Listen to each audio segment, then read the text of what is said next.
Ce moment où tu viens de faire 20 minutes de vidéo et que tu avais oublié d'appuyer sur le bouton REC de ton enregistreur audio. On va recommencer. Aujourd'hui, on va parler des trépieds et plus spécialement des rotules, que ce soit en photo ou en vidéo. C'est parti!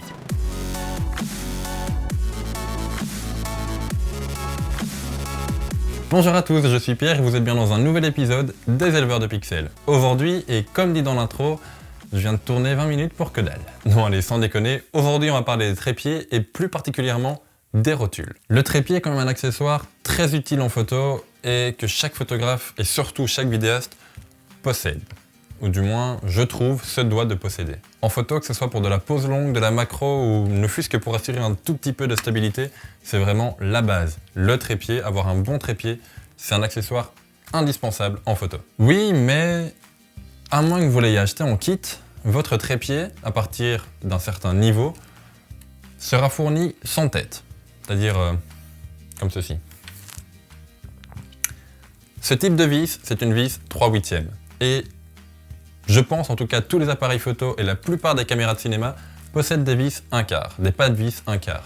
C'est-à-dire que si jamais vous essayez de mettre votre caméra sur une vis comme ça, bonjour le devis de réparation. Sauf si vous avez acheté un type de trépied plutôt bas de gamme. Et il n'y a rien de péjoratif là-dedans, on a tous commencé, la preuve. Je vous présente mon premier trépied, c'est un Vanguard 203 AP, drôle de nom. Ce trépied-là m'a coûté 40 € et m'a servi quand même pendant près de 2 ans. Avec mon premier boîtier, qui était un boîtier entrée de gamme, tout léger, avec au maximum un 70-300 mm, 70-300 si vous êtes français.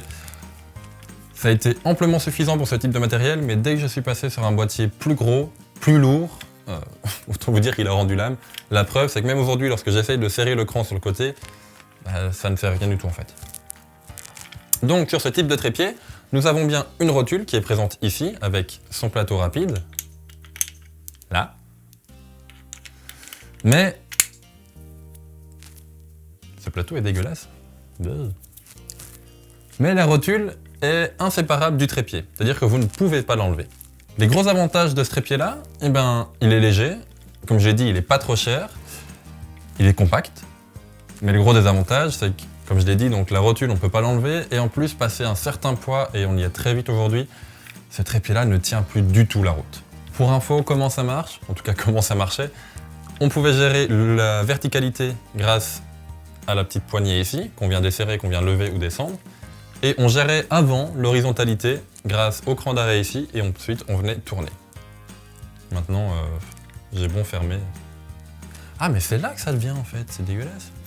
Je vous ai parlé du plateau rapide, ici je vous présente un monopode qui m'a coûté 15 €, 15 balles sur eBay. Ici il n'y avait pas de plateau rapide, en fait on venait mettre, parce que je ne m'en sers plus non plus, on venait mettre l'appareil un peu en mode random sur le monopode, puis ensuite on essayait de serrer tant bien que mal. Autant vous dire que je m'en suis servi qu'une seule fois, je suis pas vraiment content de ce truc. Je peux pas ça un monopode, j'appelle ça un truc. Niveau stabilité, c'était pas très bon. Niveau sécurité, c'était pas bon du tout. Je tenais mon appareil en fait. Sur les autres trépieds, je tiens par le trépied et j'ai pas peur que mon appareil tombe. Ici, je tenais l'appareil et puis le monopode, voilà quoi. Je vous le conseille franchement pas, même s'il m'a pas coûté très très cher. Sincèrement, je vous le conseille pas. En plus, comme je vous ai dit, c'était pas utile du tout. Parce que le fait de venir mettre l'appareil ici et puis de serrer un peu à la one again, c'était franchement pas top. Bon, maintenant qu'on a parlé des trépieds bas de gamme, je me répète, il n'y a rien de péjoratif là-dedans. Une fois qu'on passe à un plus haut niveau, on arrive sur des trépieds comme je vous ai montré en début de vidéo. Celui-ci par exemple, qui est un Manfrotto 190X, 190X, c'est notre traducteur. On arrive donc sur des trépieds où, à moins que vous le preniez en kit, et c'est généralement le cas, on a un trépied sans rotule. Et le but de cette vidéo d'aujourd'hui en tout cas, c'est de vous expliquer les différents types de rotules. En photo, on a deux gros types de rotules qui s'affrontent, d'un côté la rotule ball et de l'autre côté les rotules 3D. Je vous présente la rotule ball, qu'on appelle aussi Magic Ball ou Tête Fluide. Il y a plein de noms, mais en gros c'est la même sorte. C'est ce type de rotule là que vous venez fixer sur le trépied grâce au pas de vis 3/8. fait un peu téléachat. Bref, donc c'est ce type de rotule-là, équipé d'un plateau rapide, du moins si on le retrouve, il est censé être là, que l'on vient donc fixer. Une fois l'appareil dessus, je peux vous assurer qu'il est en parfaite sécurité, si on le fixe bien. Et une fois sur le trépied, quand on veut bouger, il suffit simplement de défaire le cran ici, et on peut bouger la rotule dans tous les sens. Et quel que soit le sens, donc imaginez que ce soit bien sur le trépied ici, on peut le bouger dans tous les sens. On peut le mettre en vertical, on peut le tourner sur lui-même, et quel que soit l'endroit où il se trouve, il suffit de serrer l'écran, dans le bon sens c'est mieux. Il suffit de serrer l'écran et... Voilà. Non, ça bouge plus. Sincèrement, quelle que soit la position dans laquelle l'appareil se trouve, la rotule ne bouge plus du tout. Cette rotule-là, c'est une Manfrotto 496 RC2. C'est une rotule qui coûte un peu plus cher. Elle coûte en fait le prix de mon trépied quasiment. Non, même plus. Elle était à 60 ou 80 €. Je l'ai pris en kit avec le trépied que je vous ai montré. Alors oui, c'est vrai que c'est un peu plus cher. C'est quand même une grosse rotule. En plus, elle est un petit peu lourde. Elle fait 1 kg, 1 kg 2. Mais je peux vous assurer que quand vous mettez un appareil dessus, même avec un téléobjectif, ça ne bouge plus du tout. Donc le désavantage de cette rotule, je vous l'ai dit, son poids, son prix. Mais les gros avantages, c'est sa solidité, sa stabilité, c'est un peu ce qu'on demande pour un trépied, et c'est surtout sa maniabilité. Il suffit de desserrer et ensuite on peut le bouger et le mettre dans n'importe quelle position.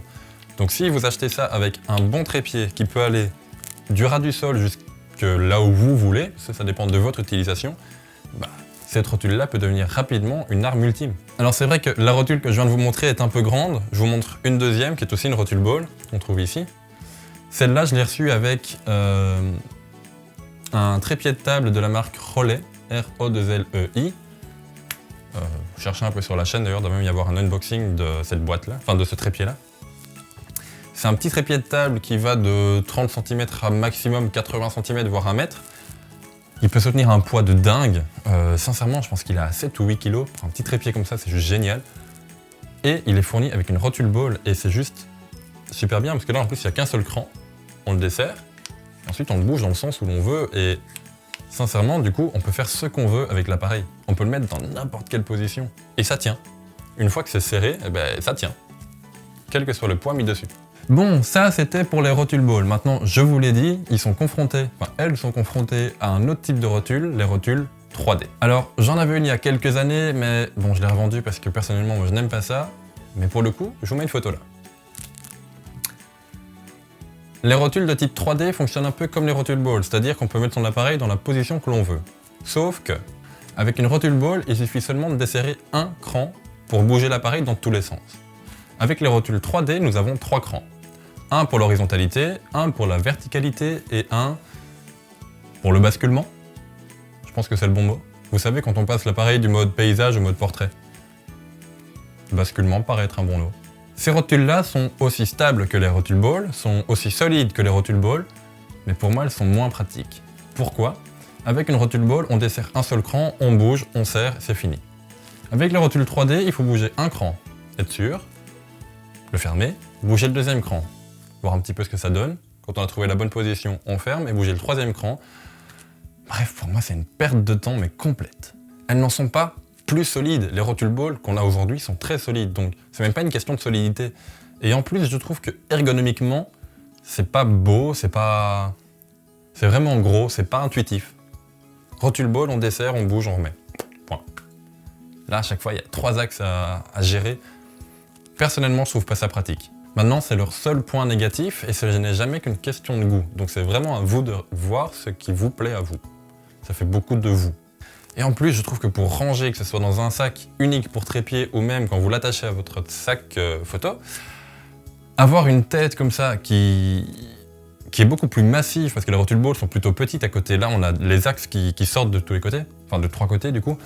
Je trouve ça, c'est beaucoup plus massif en fait.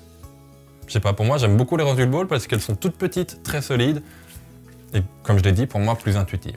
Maintenant je suis pas là pour vous vendre un type de rotule ou l'autre, je suis là juste pour donner mon avis, vous l'avez. Mais je me répète, les rotules 3D n'en sont pas moins bonnes. Elles sont tout aussi solides, une très bonne stabilité.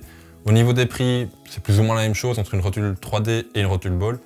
Donc franchement, c'est à vous de voir celle que vous préférez prendre en main, celle que vous préférez utiliser.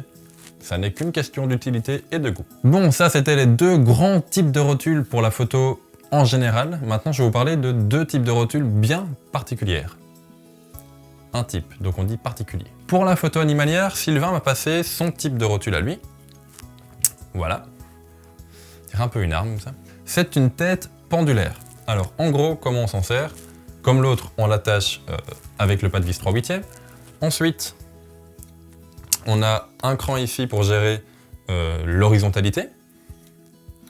Et c'est là qu'on va s'amuser, en tout cas pour la photo animalière. Quand on desserre au-dessus, on gère la verticalité, mais comme son nom l'indique, ce trépied fonctionne comme une pendule.